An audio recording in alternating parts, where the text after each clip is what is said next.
Hey fellas, this is going to be my bush class elective on improvised flint and steel striker. I just have an old chisel here I started carrying over the summer when I was learning how to ID chert. Started carrying that so I didn't have to use the spine of my knife to try to strike sparks off the chert. I didn't have a striker at the time, so this is what I started using. Since then it's became a permanent part of my pack. It's actually a pretty handy tool.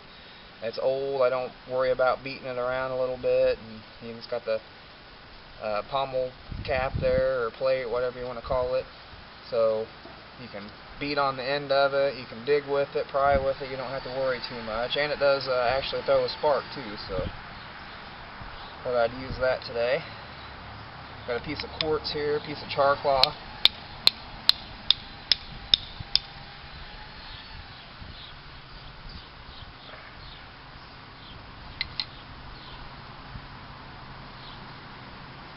This is shredded cedar bark here.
Twigs are starting to catch in the center there.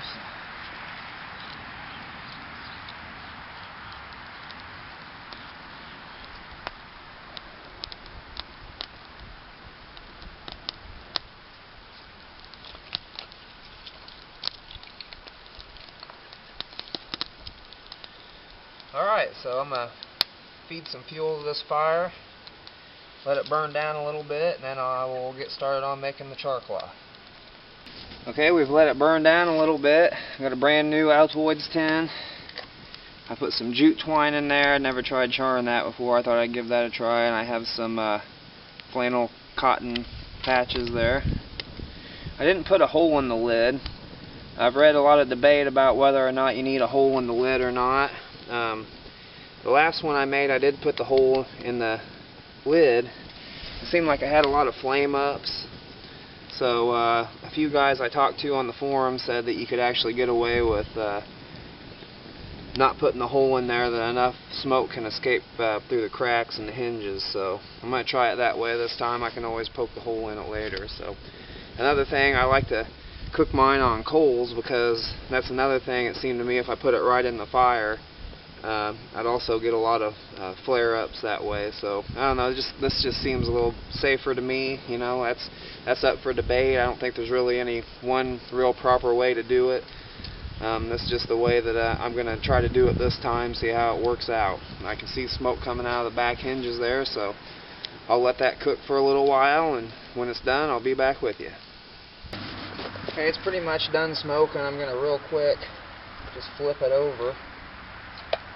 Not only will that make sure that the stuff on the top is cooked good, but more importantly, it'll get rid of that paint job. We can't have anything pretty in our fire kit, so we got to take care of that.